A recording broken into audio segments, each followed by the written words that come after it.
큐티 본문은 디모데전서 2장 5절에서 7절까지의 말씀입니다.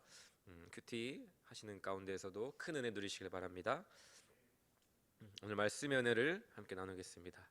우리가 오늘 읽은 로마서는 우리가 너무나도 잘 아는 것처럼 복음이 무엇인지 우리에게 매우 선명하게 보여주는 책입니다.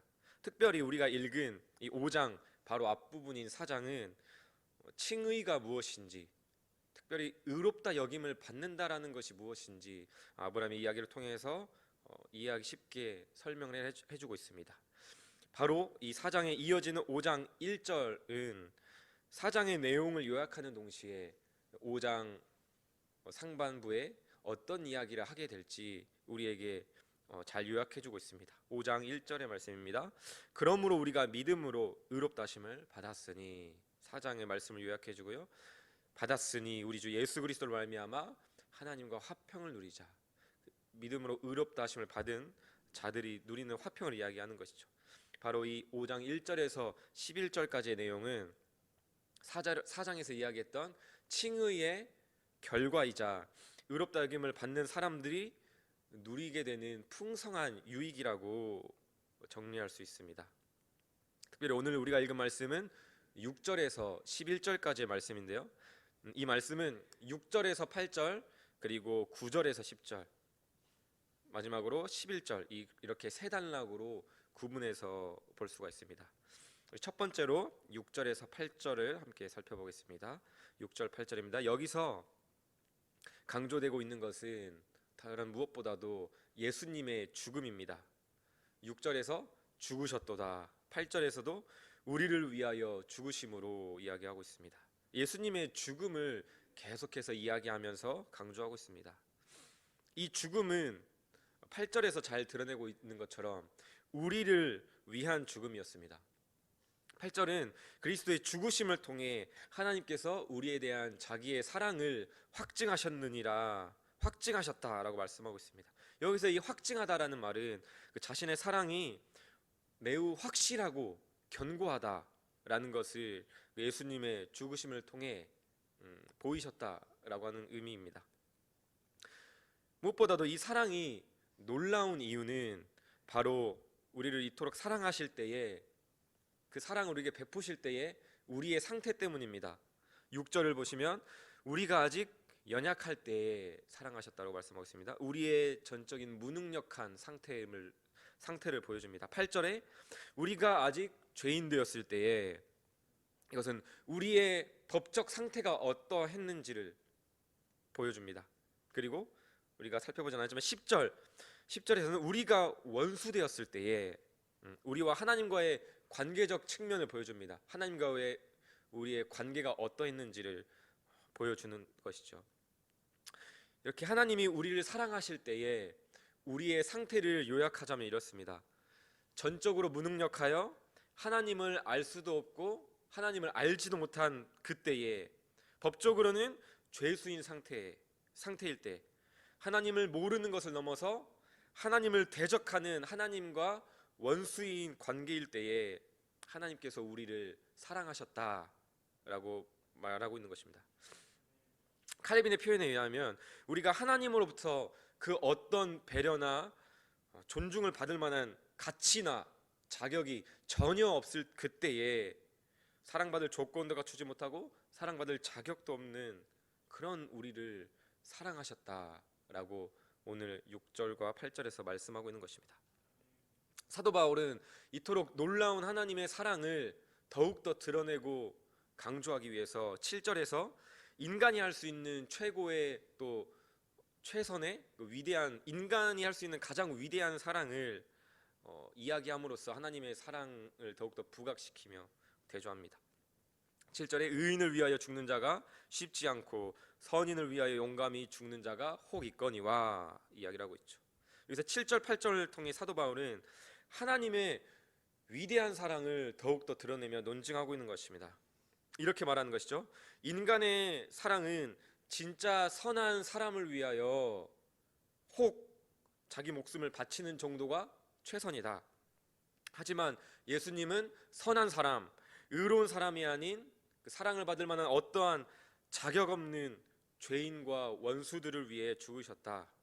따라서 우리를 향한 하나님의 사랑은 인간이 할 수 있는 가장 위대한 사랑보다 훨씬 더 위대하고 신뢰할 만한 사랑이다 라고 이야기를 하며 하나님의 사랑을 드러내고 찬양하고 있는 것입니다.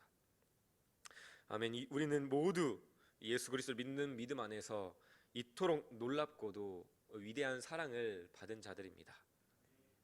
하지만 여기서 우리의 고민과 문제가 있죠.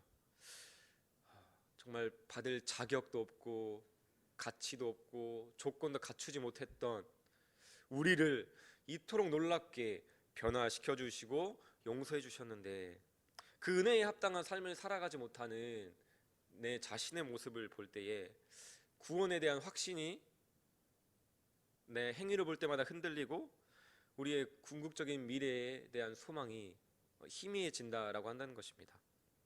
여전히 나의 행위를 보고 흔들리는 우리의 모습들이 있다라고 하는 것이죠.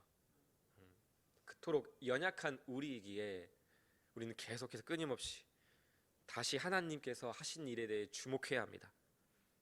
그 말씀을 우리가 함께 주목하겠습니다. 9절에서 10절입니다. 과거의 그리스도의 죽으심으로 인해 놀라운 사랑으로 의롭다 여김을 받아 현재를 살아가는 그리스도인들에게 사도 바울은 이어서 그 은혜 안에 있는 미래의 소망에 대해 이야기합니다. 9절과 10절입니다. 우리 함께 읽어보겠습니다. 그러면 이제 우리가 그의 피로 말미암아 의롭다 하심을 받았으니 더욱 그로 말미암아 진노하심에서 구원을 받을 것이니 곧 우리가 원수 되었을 때에 그의 아들의 죽으심으로 말미암아 하나님과 화목하게 되었은즉 화목하게 된 자로서는 더욱 그의 살아나심으로 말미암아 구원을 받을 것이니라. 9절과 10절 모두 상반절과 하반절이 나눠진다는 것을 우리가 알 수 있죠. 의롭다 하심을 받았으니 더욱 그로 말미암아 10절에서도 그 아들의 죽으심으로 말미암아 하나님과 화목하게 되었은즉 화목하게 된 자로서는 더욱 그의 살아나심으로 말미암아 이게 나눠지는 구조를 볼 수가 있습니다. 이 9절과 10절은 넓은 의미로는 같은 이야기를 하고 있는 같은 말씀인데 각기 다른 용어로 말을 하고 있는 것입니다. 9절은 법적 용어를 통해 말을 하고 있는 것이죠. 의로워지는 것, 죄인, 진노, 법적인 용어를 통해서 말을 하고 있고요. 10절은 어떤 관계적인 용어를 통해서 말을 하고 있습니다. 9절과 10절이 말하고자 하는 핵심은 바로 이것입니다. 예수 그리스도 안에서 변화된 법적 상태와 변화된 하나님과의 관계 안에 있는 신자들의 구원은 매우 확실하다. 이것을 이야기를 하고 있습니다. 왜 그럴까요? 우리가 함께 살펴보겠습니다. 6절 8절에서 보여주신 하나님의 사랑, 그리고 9절과 10절 상반절에서 이야기하고 있는 이 하나님의 사랑은 우리가 이해할 수도 없는 사랑이었고요, 너무나도 위대하고 큰 사랑이었습니다. 하지만 9절과 10절 각기 하반절에서 이야기하는 사랑은 어쩌면 그 사랑 안에서 변화된 자들이 당연히 받게 될 사랑, 어쩌면 당연한 사랑이라고 말할 수도 있습니다. 사도 바울의 논증은 이것이죠. 가장 큰 것을 말하고 그 다음 작은 것을 이야기하는 것입니다. 가장 어려운 사랑을 말하고 가장 쉬운 사랑을 이야기를 하는 것이죠. 9절은 이런 말씀입니다. 우리가 죄인 되었을 때에도 하나님이 우리를 구원해 주셨는데 이제는 의롭다 여김을 받게 된 의인이 된 우리가 어찌하여 그 마지막 순간에 사형 선고를 받도록 내버려 두시겠느냐 이야기하는 것이죠. 죄인을 죄 없다 말하는 것은 어려운 일이죠. 그런데 그 어려운 일을 하나님께서 행하셨습니다. 그런데 사람이, 특히나 죄 없는 사람이, 특히나 의인이 형벌을 피하는 것은 어떻습니까? 전혀 이상한 일이 아니죠.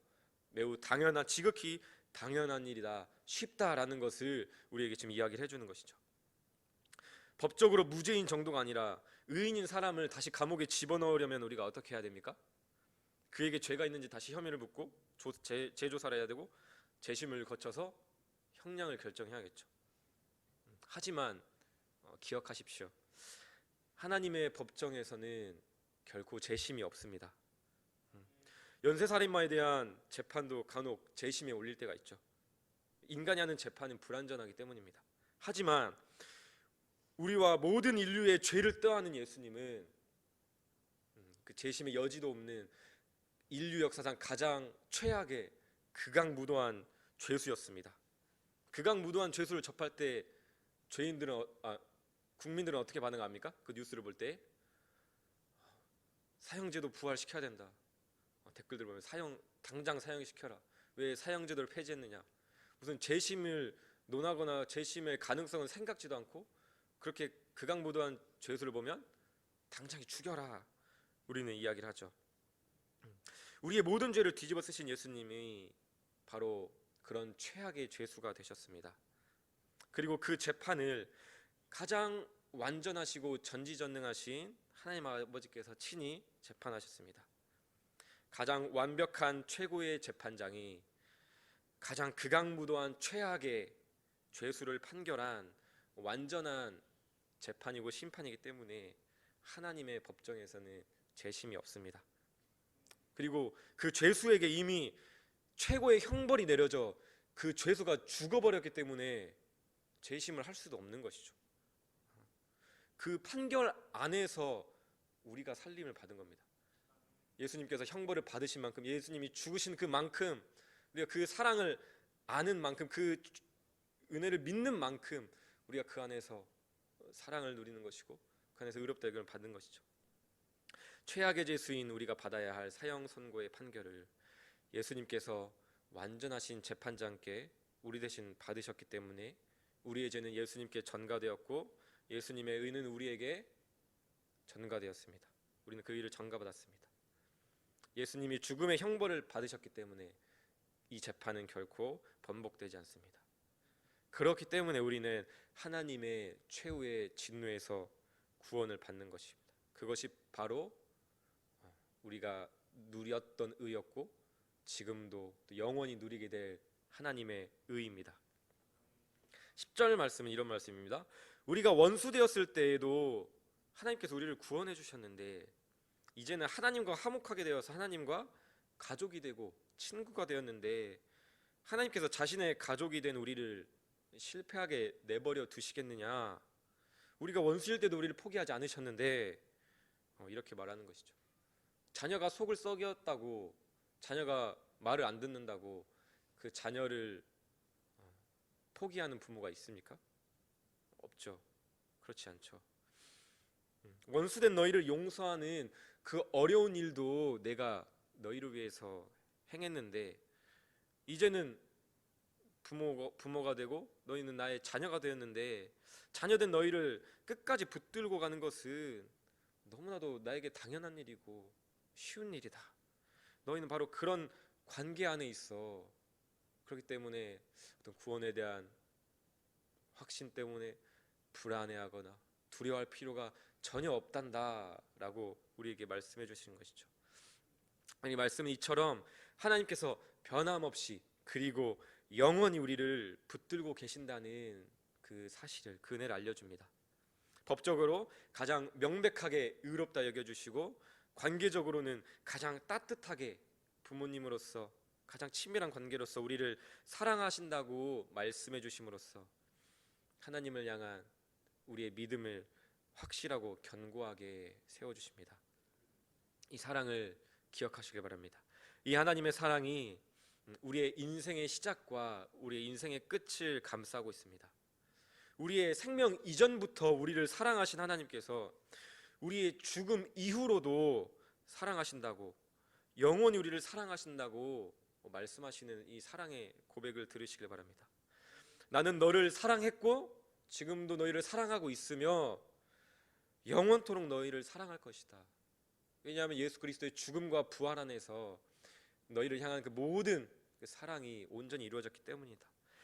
나는 너가 결코 사랑스럽지 않을 때에도 예수 그리스도의 죽음 안에서 너를 사랑했고 지금도 사랑하고 있으며 그리스도의 부활 안에서 영원토록 너희를 사랑할 것이다 말씀하고 있는 것입니다. 사랑하는 성도 여러분, 이 사랑은 어쩌면 우리의 이성과 우리의 생각을 초월한 위대한 사랑이기 때문에 한편으로는 와닿지 않을 수가 있습니다. 오히려 우리가 이해할 수 없는 너무나도 위대한 사랑이기 때문에 때로는 복음에 감격해야 되는데 감격하지 못하는 것이죠. 아니 어떻게 이렇게 사랑할 수가 있어? 우리 이해하지 못하기 때문입니다. 그렇기 때문에 우리는 성령 하나님의 도우심이 필요합니다. 성령 하나님, 우리의 머리로는, 우리의 생각으로는 이해할 수 없습니다. 어떻게 원수를 위해 죽습니까? 어떻게 죄인을 위해 아들을 죽입니까? 가족을 위해 아들을 죽이는 것도 저는 못할 것 같은데, 차라리 내가 죽으면 죽었지. 그 사람 우리는 이해할 수 없습니다. 우리의 머리로는 깨달을 수도 없고 우리의 마음으로는 감격할 수도 없는 큰 사랑이라고 한다는 것이죠. 그리고 이 사랑은 우리의 모든 불의와 우리의 조건 없음, 자격 없음을 덮고도 넘는 충분한 사랑입니다. 그리고 이 사랑은 우리의 역사와 우리의 시간을 초월해서 영원히 우리를 향하고 있습니다. 우리는 과거와 현재, 미래, 이 시간 안에 살아가면서 우리의 감정을 보고 그 안에서 자꾸만 하나님의 사랑을 높였다가 낮췄다가 우리 마음대로 그 사랑을 재단하지만, 하나님은 시간을 초월해 계셔서 그 영원 속에서 우리를 영원토록 사랑하고 계신다는 것을 기억하시길 바랍니다. 그 사랑을 우리가 깊이 맛볼 때에, 깊이 깨달을 때에 오늘 11절 말씀처럼 그리스도로 말미암아 하나님 안에서 즐거워할 줄 믿습니다. 그 사랑을 우리가 자랑하게 될 줄 믿습니다. 마지막에 제가 말씀드렸던 것처럼 5절 말씀에서도 이야기를 하고 있는데, 5절 우리가 함께 마지막으로 읽겠습니다. 소망이 우리를 부끄럽게 하지 아니함은 우리에게 주신 성령으로 말미암아 하나님의 사랑이 우리 마음에 부음받음이니.